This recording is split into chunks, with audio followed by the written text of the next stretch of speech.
a minute or 2 minutes of banter while people kind of join and figure out Sounds good. what the hell is going on in the world of the internet. I was about to say not in the world of AI because I'm not. Yeah. No, I've already had Jazza in one of these. I had Sabrina Cruz in one of these. So it's sort of been a recurring theme where it's like I get my friends who know about AI to try to explain it to me. And I was like, you know what, Jordan, I will try to give you a break. Thank you for that. But also, it's fine if people have questions about that. It's funny because I haven't been posting like a ton on my main channel for a while, and so when this came out, I'd already been planning to get back to posting regularly, but this was one of those moments of like, well, damn, I guess this will be my first video. I don't know. This was not part of the plan, but here we are. Oh man, rough. Well, looks like people are starting to filter in, so I'm just going to do intros and people who come late can catch up. Hi, folks. I am here with Jordan Harrod of the channel Jordan Harrod, and today we are going to be talking about Incredible Doom, volumes 1 and/or 2. We'll see how far we get. Some graphic novels about the early days of connectedness via online channels. And we'll talk about what that could tell us about the future. Jordan, for those who do not know, is a creator who talks about, among other things, AI and AI ethics.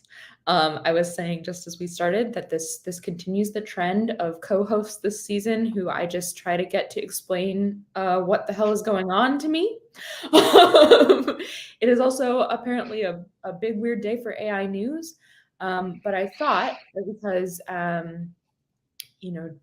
Jordan and I have talked before about how making videos about AI and me making videos about politics and activism, both of those things become quite a slog really quickly and burn you out really quickly if you're trying to constantly respond to all the latest news in a very volatile landscape. So I thought what would be really cool with Jordan is to talk about not the future, but the past. And I confess I sent all of the hosts like a list of books that were chosen by patrons, and also let people suggest their own books. But then Jordan, because nobody at that point yet had picked Incredible Doom, I was like, can we please do Incredible Doom? I really want to do Incredible Doom because I really like these graphic novels, and also I think it's a nice break because we've been doing a lot of like heavy novel to talk about some stories in a different format. So today we're going to be talking about Incredible Doom. You do not have to have read them in order to participate in the discussion. There will be mild spoilers, but I still encourage you to read them afterwards if you haven't yet. Anything else, Jordan, that people should know about you that I missed in my intro before we get started? I think that's mostly it. If you have questions about the AI news that has happened in the last hour and a half, I probably can't answer them. But that would be my only other thing. Yeah.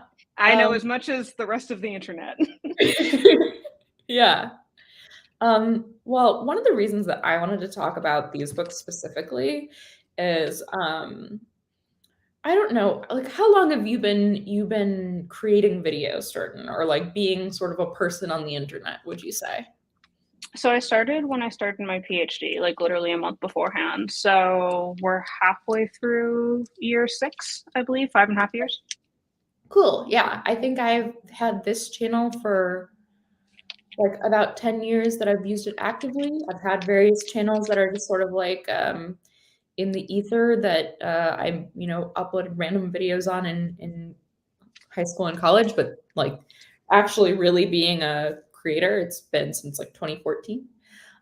So a lot has changed in that time, I'd say. And why I liked these books, they cover sort of the early 90s BBS servers, like the pre-social internet, and a bunch of like kids who are communicating with each other and trying to navigate like what is this going to mean for the world, like Mm-hmm. how is this going to shape our lives. And when I got into sort of my first communities online, I was participating in a lot of like emo music message boards in the early 2000s. I was like, man, this is going to change everything. Like first getting on YouTube being like, wow, I can share my opinions with the world, and like everything's going to be so cool now that we have this, and like the world's going to change for the better. Um, and I now I'm like, was this all a mistake? So it's kind of like cool to step into the shoes of people who are in that early space, and like, what are they thinking is going to happen, and how is that different from what did happen? And can we get that nice little feeling back? So I guess sort of the question that we usually open with is what did this book make you believe about the future? I'd love to hear your thoughts on that, Jordan, but also like what did it bring up for you in sort of your history with the social internet? Yeah, I think I was thinking about that question earlier today. And I feel like my response is almost split into two answers, which is like, um, what does it make me believe about the future, but also what does it make me hope for the future? Um, and so, in terms of the first one, I think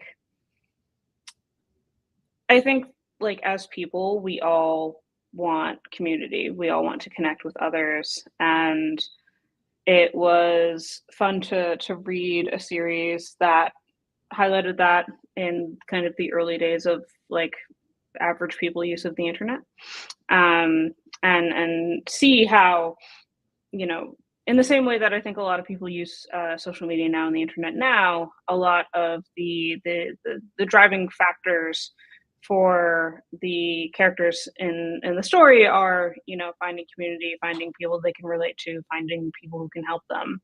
Um, and so I think it makes me hopeful for a future where the internet continues to do that and maybe does more of that than it does right now.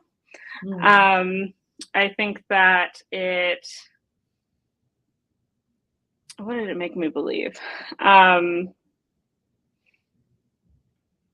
think that it made me believe that human beings will always want that, but not necessarily that like the internet will continue to provide that, especially in its current form. Mm. Um, and I think there's a level on which that creates, I don't know, an interesting opening in terms of like, well, if existing platforms, the way that we currently use the internet doesn't allow for that, then maybe someone should create a new thing that does. Yeah. But yeah, it definitely. I was born in like the late '90s, so like this is not something that I personally can think back to in terms of like I remember the time that we were all on BBS, like stuff like Yeah. that.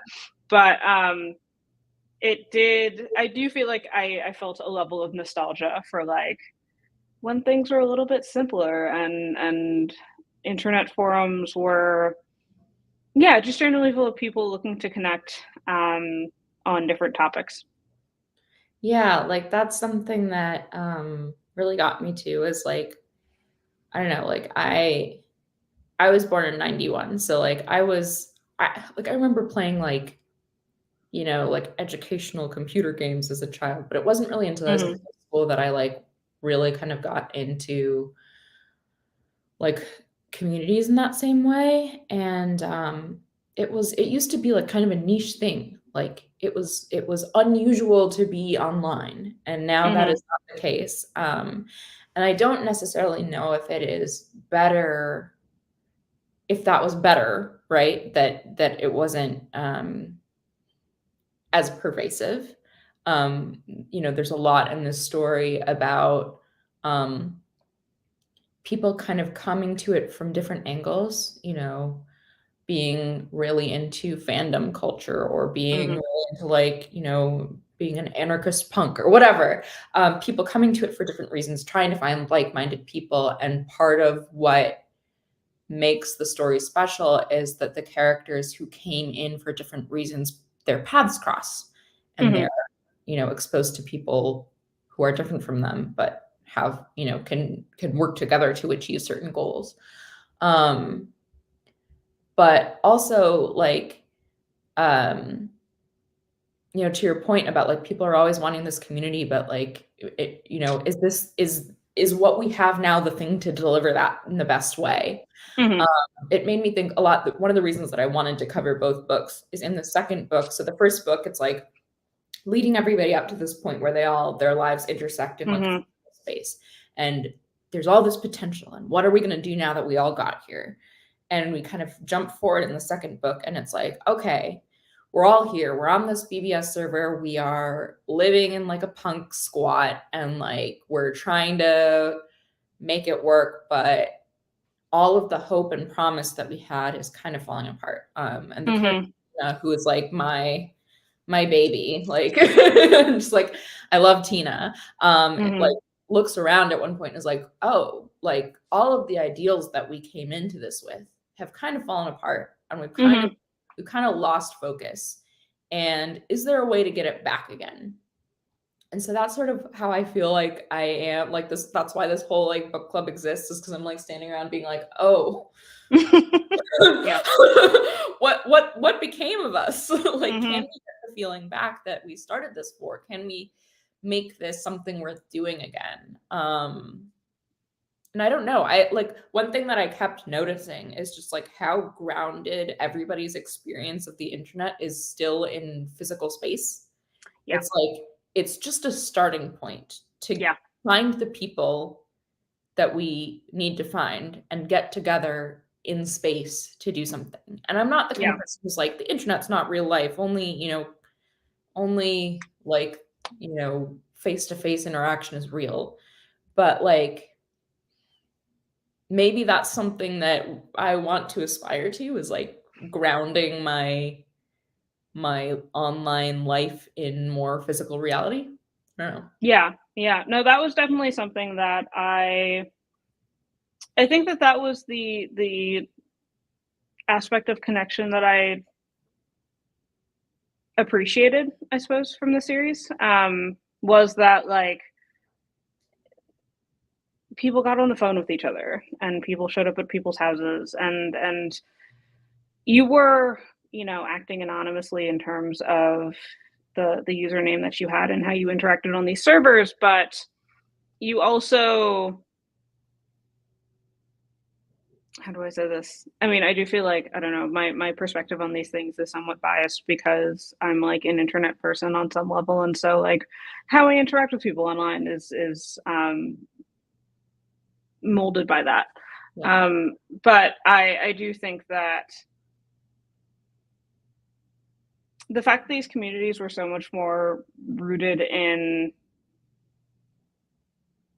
shared experiences and sharing experiences, and not so much in hot takes and conflict, and especially public forums, i.e. X, Twitter, whatever we're calling it now, where it's more about dunking on other people than actually like having reasonable conversations. I think it was really nice. I also think, and actually I was on the Queer Movie podcast with Jasa, who did a book club with you, I think a month or two ago. And something that I brought up there was, I think in media, you don't see a ton of examples of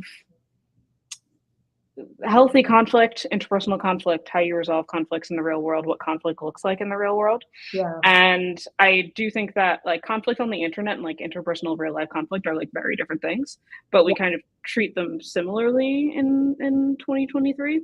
And so I do think that there was something really interesting about seeing, a group of people who only know each other online, who have developed this emotional connection online, meet in real life, and have to deal with the interpersonal conflicts that come with that. And yeah, I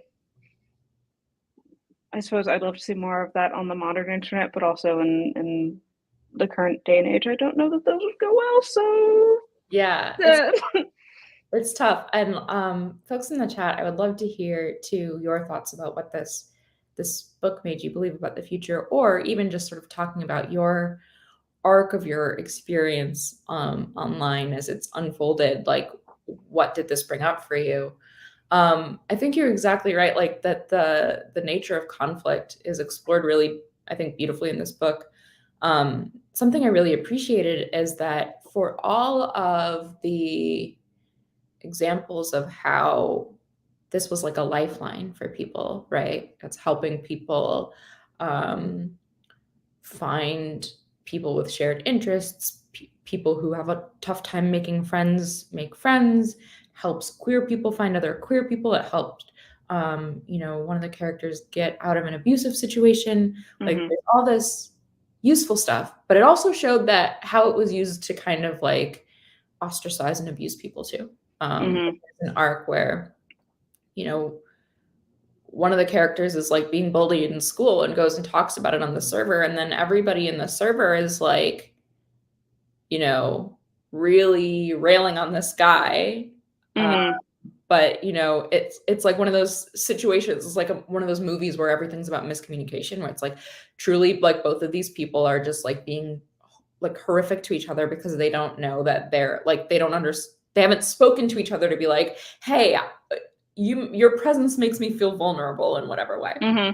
And it's Richard, and I forget the name of the bully. The guy who's into was it Ben? I can't remember now. But I was just looking at this. But yeah, it's like it showed that, like I am very quick to be like, yeah, the early internet, man, it was a utopia, it was perfect, and it wasn't. And this, these books show that it wasn't. But they also show a form of conflict where, like, for better or for worse, if you start shit with somebody online, like they could show up to your house and punch you in the face. And so, like, I don't think that is necessarily the most healthy way of resolving conflict. But I think it is quite easy now to start conflict and not have accountability in a real way toward the people that you are causing conflict with. And not to be all like cancel culture, but like I do think we exist in this weird space where what you say online can have material consequences in your real life. Like, how many times have we seen somebody find somebody who tweeted something awful and get them fired from their job, right? But I think that's different than accountability to the people they hurt. It's sort of like you can go get retribution, but like, how are we actually repairing things as a community when we don't feel like we have responsibility to each other online? Yeah. No, I feel like reading this felt like, I guess I was born in 96. So my conception of the internet starts at like Y2K. But I think that this felt like kind of the last vestiges of internet discourse where everyone agreed that there was a real human being on the other side of the conversation. And it wasn't the way that I feel like it tends to be now, where you can say whatever to whoever on the internet, and you're not really engaging with them as if they are like a person with feelings and who might be hurt or upset by the thing that you say. And it does feel like it feels like there was more of that in this than there has been in the modern internet, which is something that I'd love to see us go back to. I will say, as like a less serious aside, this as a like 1996, like late 90s baby, people being able to just like not even run away from home, but like you save your girlfriend and then you go move into like this house for like however long, and your parents are like, we don't know where you are. That's Yeah. wild to me. That was so interesting to read, because it was like, my parents, I would not have made it down the street, let alone like off in the car. And I mean, like, especially, you know, I'm glad that Allison is able to escape her abusive father. Although the ending for that did surprise me. Yeah. I don't know. I think I have mixed feelings on the ending. But for, what's his name, Samir, Yeah. Who goes with her, it was, I remember reading that and just being like, so you just like dipped from school for like a month, Right. Like, and like nobody, your right, parents were looking for you, I guess, but like that was just fine. Yeah. There's like a bunch of minors living in this house, and everyone's like, for apparently like months, like, and you know, some of the kids, it seems like they're either of age and they like left home, or their parents never really cared that much about them in the first place. But like, yeah, if I was any character in that book, like I was Samir. Like, I'm like, my parents would be there like the next day. They would have been like, you know, they would have like hired you know, it would not have just been like, okay, I guess he's not answering. yeah, no. But I mean, I guess everybody's experience is very, very different. And also there's certain things that you have to like suspend disbelief for there to be a story. But yeah. And I mean, I do think that like pre 2000, at least my understanding is that like, yeah, you could, you know, your kid could be like, yeah, I'm gonna go down the street to Timmy's house, and like, yeah, I'll be back at some point, and like that was just normal for yeah, I kids. feel And like then I grew up right on the cusp of that not being a thing. And yeah, in fact, like I used to walk home from school, and occasionally people, like other kids' parents, because like both my parents worked, but some people who had like a you know, full-time mom would like drive past me on my way walking home from school and like pick me up and be like, this is so dangerous. I can't believe your parents let you walk 1 mile yeah, home. So I sort of grew up on that cusp, and I remember a lot of like, oh, I'm gonna go. Like, I used to meet my friends from like music message boards, at least the ones who were like in the same state as me, in real life. And I would just tell my parents I was going to meet a different friend. And I'm like stunned that nothing bad ever happened to me. But also, I think that that was really important for like my like development as a person. I had a really hard time in school, like fitting in or having friends or feeling like I belonged. I was really sort of isolated at school, and that was like having that outlet like got me through. And I think that that's something that I keep hearing about younger people. I guess Gen Alpha, right, is like they don't have any unmonitored space. That, you know, you can't just like it's not even just like people's attitudes as parents of like, you know, you can't just go ride your bike or whatever. It's like you will get the cops called on you if your kids are down the street. And then there's sort of been the greater understanding now that like kids can't really do online what I was doing online because people are worried that their kids are going to go meet strangers like I did. So like it's a legitimate worry. And you know, I think that so, you know, kids are getting monitored more online than I was. And so there's not really a place for people to explore their identity or explore what they want for their lives, form values, form relationships, you know, without sort of being looked over. And I think that that's sort of a detriment, you know, that like we all sort of need that space to figure things out.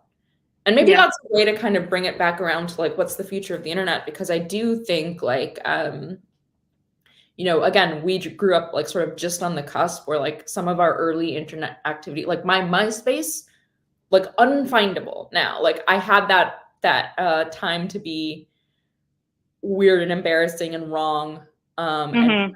disappear, and in a way that doesn't exist anymore. And so like, um, what does the future of the internet look like when everything is permanent? What space, like how do we find spaces to form ideas and learn and make mistakes, Yeah. in a less permanent and visible way? Yeah. Yeah. I mean, I think I was probably born too late for MySpace. But Facebook was that for me. Yeah. And I guess two things. One, I didn't get keys to my house until sophomore year of high school, I think. Oh, wow. So like I couldn't necessarily like walk home or like Yeah. be you know, go roam around Free reign. town, or like if my friends wanted to like go see a movie after school, like that just wasn't an option. Yeah.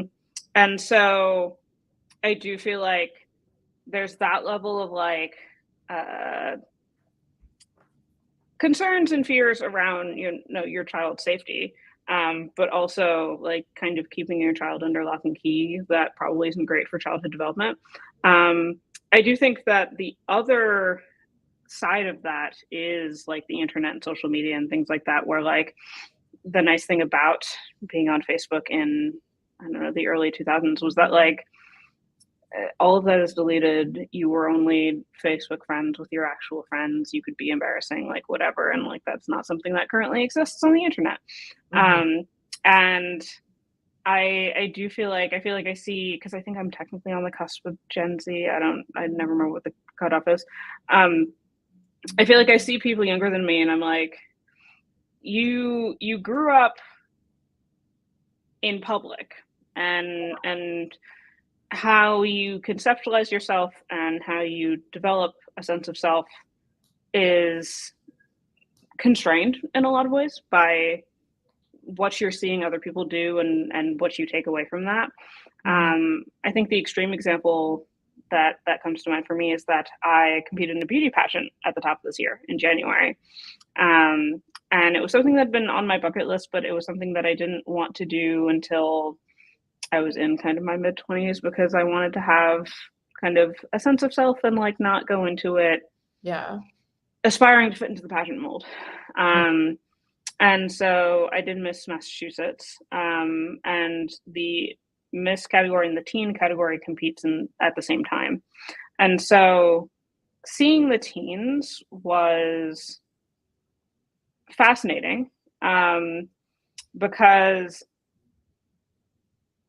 from the moment they had any from the moment that they could have had any concept of self, um, they were presented with this mold of who they should be and what they should look like and what their body should look like and how they should look and present themselves, and that is what they took on.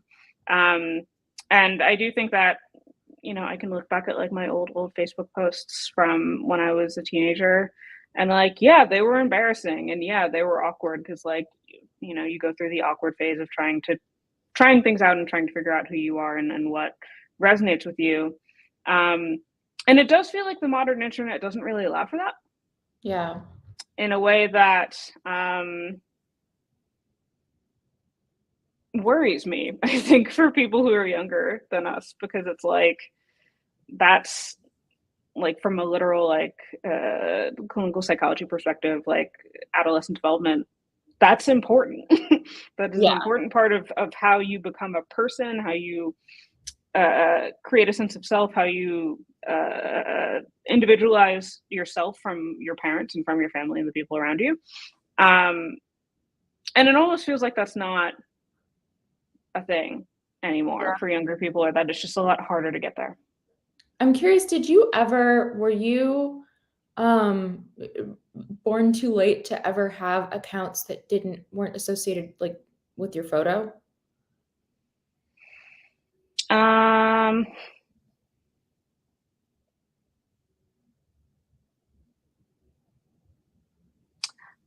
What I guess I would say I probably wasn't, but I think that the norm at the time that I got on the internet was that it was. Yeah. So I could have gotten on Facebook or whatever and like made an anonymous profile. But that just wasn't the norm at the Yeah. time. I And mean, like, so I I didn't. I sort of had a simultaneous MySpace account where I was like staging little photo shoots in like my backyard, you know, with my bangs like halfway across Mm-hmm. my face, like looking moody and artsy. But I also was participating in forums where I was not using my real name and was not using my photo. And it was sort of like it was like the culture was sort of like once you really get to know somebody, you will Mm-hmm. reveal your identity, but not until you've been talking online for like possibly years. Mm-hmm. Um, and so like I had a space where I like could sort of express my thoughts without being identifiable. Um, and sorry, I'm just putting somebody in timeout. Um, like I'm interested in kind of what the impact is on either side of that because at least for me, one of the ways that I found refuge, especially because I was into like alternative music, which was a really white scene. Like the fandom was, I mean, it was mostly teenage girls, but the Mm-hmm. artists were mostly men and they were singing about how they wanted their ex-girlfriends to choke and die. You know, like Yep. it was not a super like women friendly space. And so Mm-hmm. to be able to be like a woman of color in this space and just be making friends and not have anybody able to make a judgment based on appearance initially was really freeing. I did not have that in school. I was in a, you know, a very white school. And so like it was a really alienating environment. And so I think that that anonymity actually helped me in a way. Um, Mm-hmm. I think that that's like also interesting in this book because the characters start with anonymity and of course then they move into physical space, but they've already established a friendship and a trust. Um, Mm-hmm. weirdly, now I associate anonymity with the opposite of trust. Yep. And so I don't know if going back to that would be a good thing at all. I don't know what your experience has been like if you never really had that experience of anonymity online. I guess so. I was on Tumblr and Yeah, did I have guess like that's true. a That was sort of the fanfiction.net account as a writer that transitioned to an AO3 account. So I Mhm, think there were spaces in which I was anonymous. mhm, I It's interesting because I feel like when people have asked me in the past, like, when you started your channel, how did you decide to be on camera versus having a faceless channel? mhm. Um, and in my head, that was never a decision. Like, it wasn't, I never considered the alternative. It was always like, yeah, like if I'm going to make stuff on the internet, like my face will be on it. Yeah. Um,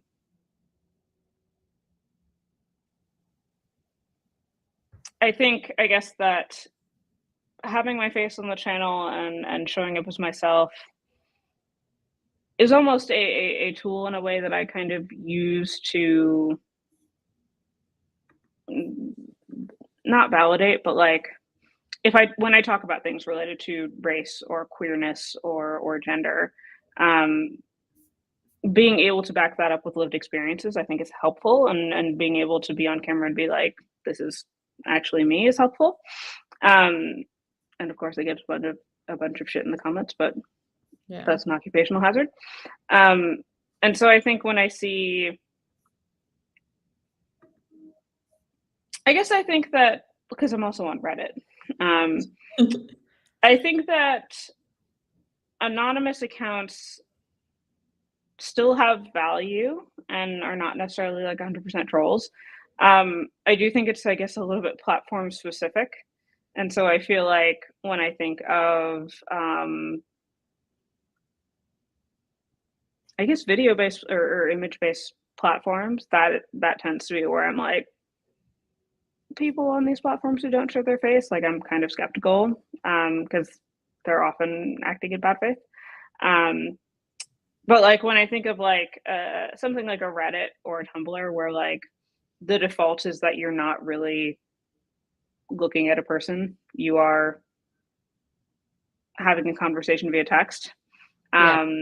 I do think there's still space for that, and I do think that's still valuable. Yeah, I think there's like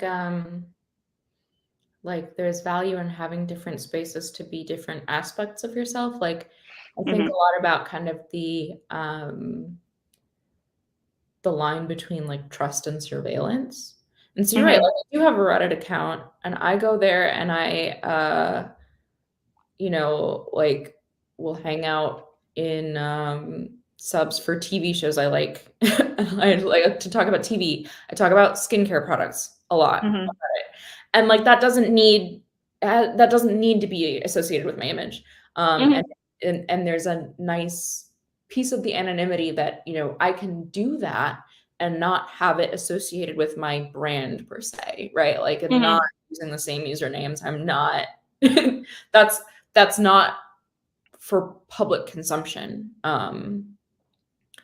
And like in the story, it's sort of like the all the characters have this anonymous space, the BBS server, and Mm-hmm. they also have a physical space where they are presenting themselves and they are accountable to people. But that's just the world. Mm-hmm.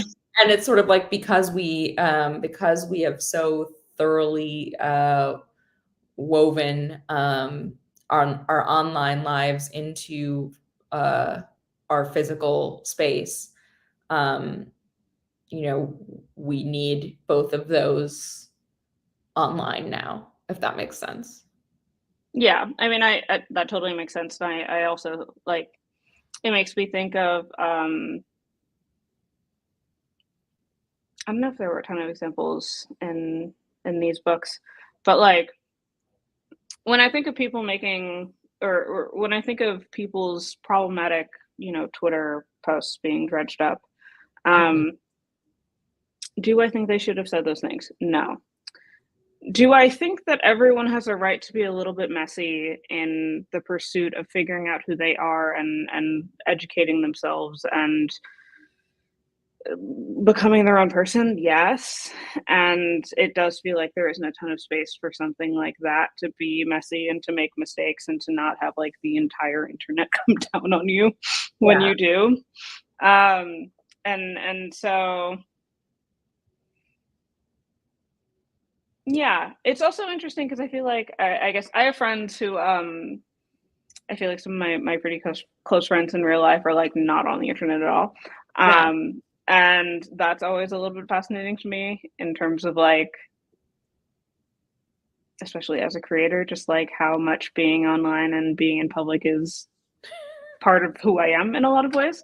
Yeah. Um, but it also is funny to me as it relates to like the ways in which we value or don't value anonymity in the sense that like if I'm if I'm matching with someone on a dating app and then I Google their name and nothing shows up, that's a red flag. Yeah. But like if I don't know, the fact that everyone that I interact with on Reddit is anonymous, that's not. Yeah. So it does seem to be I guess it's interesting the different ways in the modern world that I feel like we're expected to kind of posture ourselves publicly versus where we're not. Um, and I do feel like this, you know, especially in volume two, I'm thinking particularly of the relationship between Alice and Samir, where like there is a level of posturing that they've been doing this entire time, and part of that is under duress because of the situation at with Allison's dad. But once they move in to the house with everyone else, you know, there's a bit of a facade between the two of them that you Yeah. know they're trying to maintain the relationship that they developed because of meeting on BBS. And that breaks down fairly quickly. And like, that's not the fact that it breaks down, I suppose, I think is a good example of like interpersonal conflict and conflict resolution. But in I think the modern world, allowing that facade to break down is often just not allowed. Or if you do, that is bad. So I did love seeing, you know, you meet these people online and you get a version of them, and then you meet them in real life and they try to be that version of themselves, and I don't think anyone should have to shove themselves into a box to maintain that, but coming out of that box does require can create conflict between other people when you realize that this is not the person that you necessarily expected them to be. And we don't often get to do that online because it's not like a one-on-one conversation with somebody. Yeah, I think it's like, for me, it's still been very important to like meet the people that I'm friends with online in physical space, because like I feel like there's always this negotiation where like the first time you sit down to like actually have a conversation and you're not being viewed, everyone just sort of like, and sometimes it physically like happens, like everybody just goes, okay, so we're turning off, like, even that, like the funny thing is like it happened before we went live, and it'll happen when we end the stream, where you kind of like shed your persona. Like the tone of your voice and like all of that changes. I am on right now. And when this ends, I will turn off. Being observed, and we are, speaking in a different cadence, all of that. And that, you meet people in physical space, and you can just be like, all right, like you have to literally say like, we are turning off the content switch, and we are, like, we're becoming people again. And then you start to like figure out, like literally sort of negotiate, like, well, do we actually like each other in this way? And that I'm curious, like, Miriam, who we both know, in chat, is saying like, does the rise of the group chat kind of insulate younger folks? And I mean, I don't know what that experience is to be, like a teenager right now. But I'm curious because I get the sense, from my outside view, that there's just different sorts of posturing. Like, I don't know, like I also turned on a persona when I went to high school every day, right? Like when you're young and you don't quite know who you are, you're just trying stuff on. And I think a lot about how like young people have kind of rebelled against the like very millennial, like perfected use of social media, but they're still posturing in a way of like posturing authenticity. And so like it's a different skin on the same problem. I mean, I'm thinking about this question, the rise of the group chat. Screenshots are a thing. And I feel like in every group chat, there is a bit of an awareness that like, we may have all said that we're going to, keep everything in the group. And, there's like a friend DA situation where, we all implicitly agree that this is not to be shared, but also you can screenshot anything you want and anyone can share that. So I do feel like even within a group chat, there's probably a level of posturing that comes up, or just a level of there's like your kind of impulse brain to mouth filter, and then there's like the additional filter of like, what is the context that I'm in? Who is this group? How am I trying to present myself? That comes into it. And so I'm even thinking back to like college. I feel like the group chats that I was in there were places where I felt like I could probably be more honest. Whereas like I'm in a bunch of great group chats now, with amazing people. But I guess, and I think that this is also kind of biased in the creator space. For creator group chats in particular, there is a bit of the back of the mind consideration of like, everyone here makes content. Yeah. And we've seen 1.5 million YouTube scandals. to not be aware that like what you say can be posted elsewhere. I'd be curious as to how much that affects, call it people in their early 20s, late teens, early 20s these days, if you don't have like an active online brand. But yeah, I think as a creator, I think that I tend to be the most myself in person. Yeah. Because I'm less concerned about how, not even how I might be interpreted, which I'm also certainly concerned about, but how something might be shared out of context. Yeah, I think that that's absolutely true. And I mean, I've always it's certainly probably more pervasive now, because there's this kind of negotiation of like what's public, what's private. You can have conversations that you assume to be private, but 6 months down the line, they get screenshotted and posted for whatever reason. And I understand why it can be useful in a lot of situations to have receipts. I'm glad in certain professional situations that I had written record of what somebody said to me. But since I was in high school, and it was like you'd be like on AIM with your friend, and they'd be talking to the person that you liked, and then that person would scream, like my earliest relationships were negotiated by like, we're not actually talking to each other about how we feel about each other, but our friends are passing back and forth the messages we've sent them. It's very much like folding up the piece of paper. Do you like me? Check yes or no. Yeah. So there's always been that sort of negotiation of what's public, what's private. But it's interesting that you say that you're like, I feel like I'm the most myself on in person, because I agree. But if you had asked me 10 years ago, I would say I'm the most myself online. Interesting. Online felt like the private space because it was private from, my family wasn't on there, right? My classmates weren't on there. My bosses weren't on there. And so it felt like the place where I could go and take off the mask. And now it very much feels like the opposite. Yeah, no, that's a good point. I think that spaces where I am anonymous, or where like it's within my very close friend group that's like not necessarily on social media and whatnot, where I'm not thinking about that, those are probably the places where I'm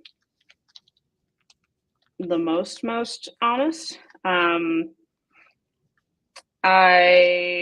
then in person is probably like the second most, but even in person, I'm still kind of, I think, gauging other people's responses to things and trying to figure out how to people please, which is a whole other thing.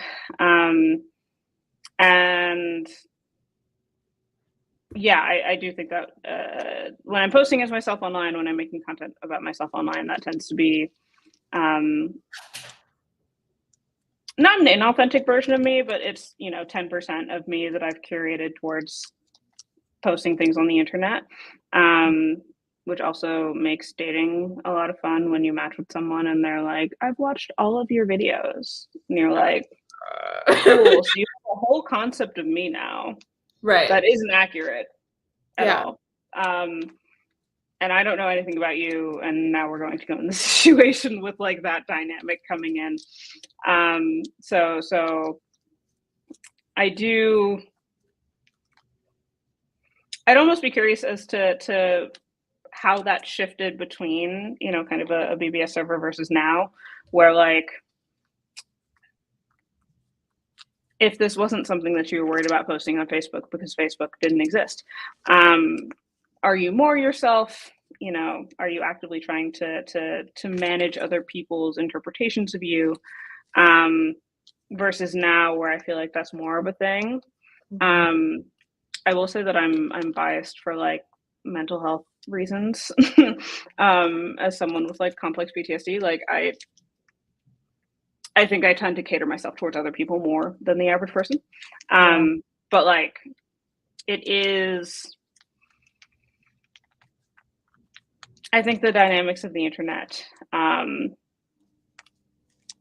make figuring out who you are quite hard, and also make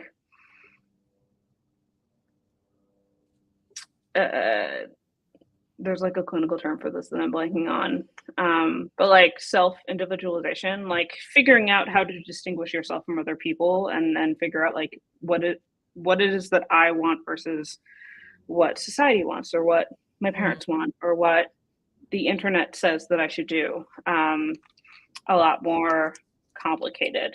And it does a little bit feel like in volume 2, as rocky as the interpersonal conflict is between many of the characters, as they have to confront like real life interactions and real life interpersonal conflict,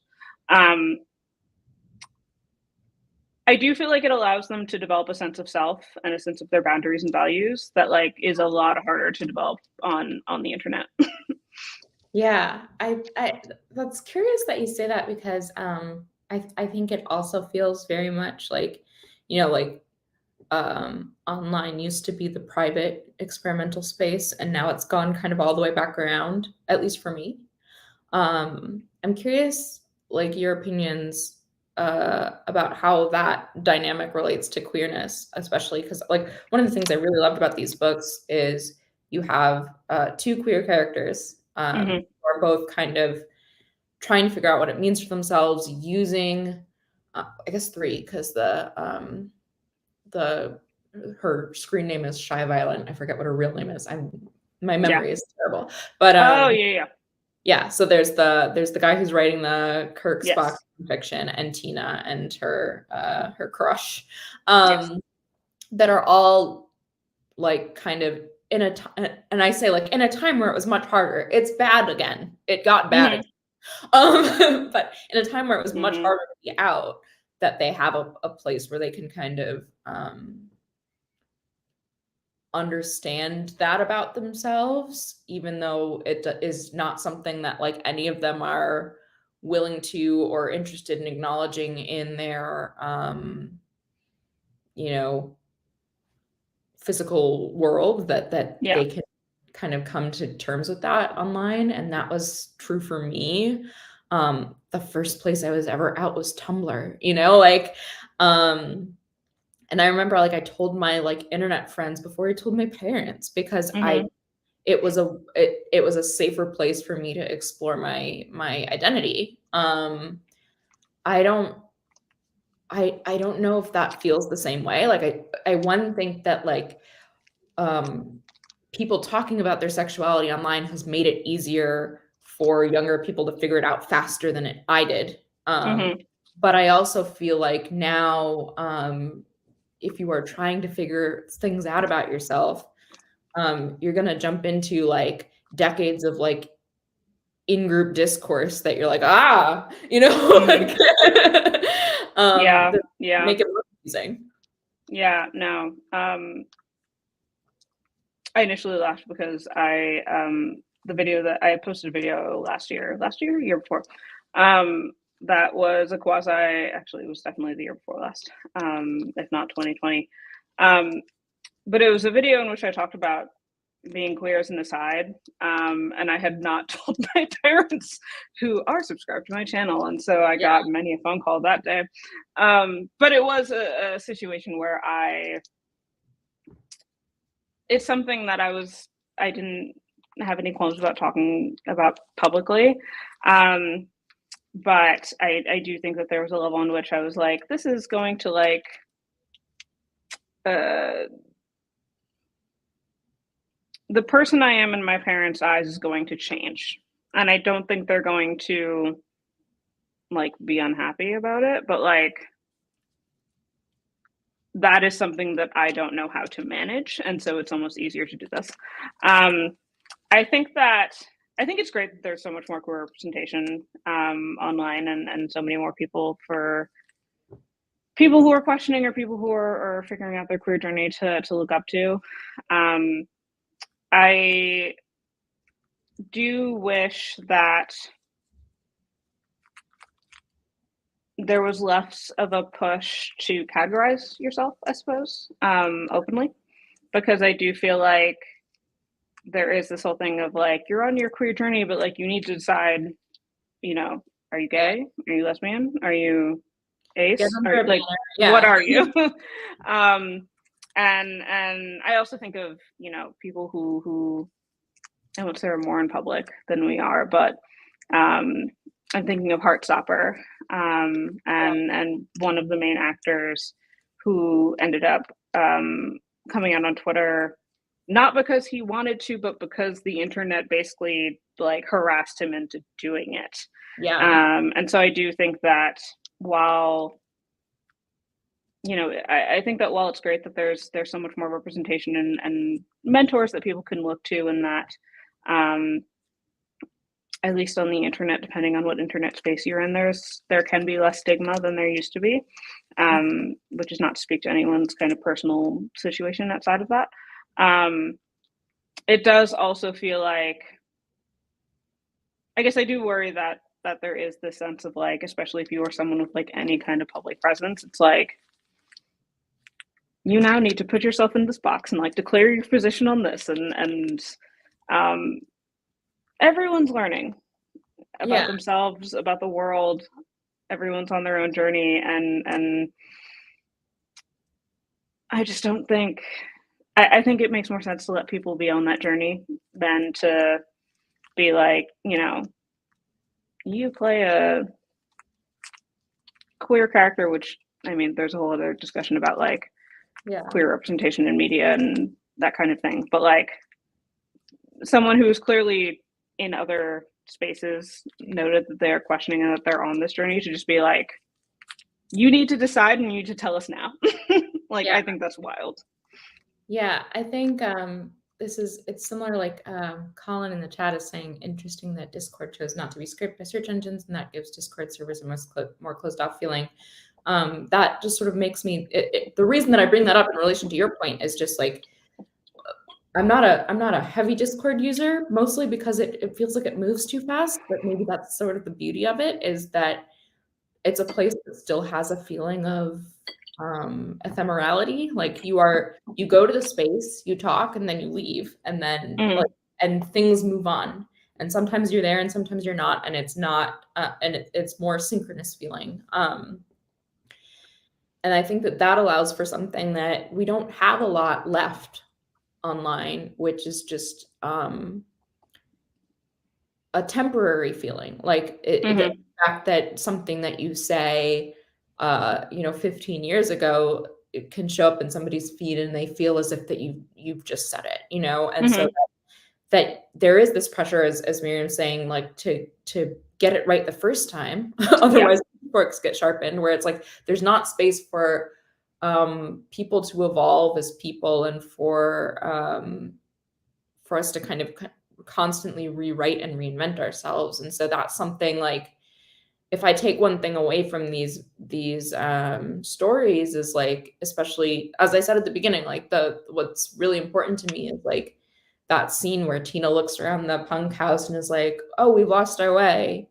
Can we get it back? Is that I want to approach my life online with a constant space for reevaluating, and be like, am I still doing what I want to be doing? Am I still saying what I want to be saying? And if not, let me change course, and let me not feel like I have to stick, a flag in the ground and stay there forever. Yeah, no, I mean, I think now that I'm thinking about the original question around, what does this make you believe about the future? And for me, what does this make you hope for the future? I think my hope is for nuance. I think that that's something we've really lost in the modern age. And there you know, there are interpersonal conflicts in this book that do and do not deal with nuance, or could be dealt with nuance and don't. But it does feel like the modern internet just like does not allow for any kind of nuance at all, or any kind of gray area, or any kind of middle ground. Not to mention a popular YouTube series that is not actually about finding the middle ground. But I used to watch it, and it was just me screaming at the TV. Anyway, but I do think that that's something that, something that we've lost. Also, just like a shared basis of facts that we can all agree on, but that's a whole other discussion. Because like nuance doesn't work if like we can't agree on very general things. But that is something that I'd love to see more of, and more allowance for people to be kind of on their own journey without like demanding that they fit into a particular box at any point in that journey, and also not punishing them if they don't. I think that's a good note to end on is that, you know, even though we may not be able to overhaul all of these platforms tomorrow, we can at least practice trying to see the nuance in people's lives online, give people grace, ask for grace. I think that, you know, we can at least model it in our own behavior, and try to understand that we are on our own journeys, evolving, whatever, and that also everybody else online is too. And that we can like support each other in everyone's journeys, regardless of where they are. As opposed to just like criticizing the journey and where they are, because we don't. Because we have thoughts on it. Totally. Well, thank you so much for joining me. I feel like this was a very broad spanning discussion as just think about the internet. Always, but I always leave these feeling better than I started. So thank you for. Oh yeah, Colin's calling up the video that I made a couple years ago called "I Don't Agree with Myself," where I just went back in my old videos and was like, wouldn't say that anymore. And it was like one of the most healing things for me to make for myself. And also was just I had a video series on my channel that was basically that, where it was like, hi, I said this in this video, and I'd like to update my thoughts. And I think that's important. And for YouTube YouTube specifically doesn't really have a feature that makes it easy for that to be surfaced, but we can hope. I feel like it's a direction we can all move in. Jordan, where can folks find you if they want to hear more of your wonderful thoughts about AI and not AI and all sorts of things? With lots I'm at Jordan Harrod on all the things. If you Google my name, I will show up. Awesome. Well, with that, that's the end of this episode of Hopepunk Book Club. Next month is the last one of the season. We'll be reading Glitch Feminism by Legacy Russell with Ceri Riley on December, I want to say 17th, but the it'll be in the description. And also, if you sign up to my Patreon, free tier or paid tier, I put all the updates there. There's also a special edition Hopepunk Book Club in collaboration with Fandom Forward that will be on Sunday. Details in my community tab and down below, and also links to Jordan below. Thanks everybody for joining us. Oh, December 15th. Yes, December 15th. Back here, Glitch Feminism. Thank you, Jordan, and see y'all then. I'm ending the stream.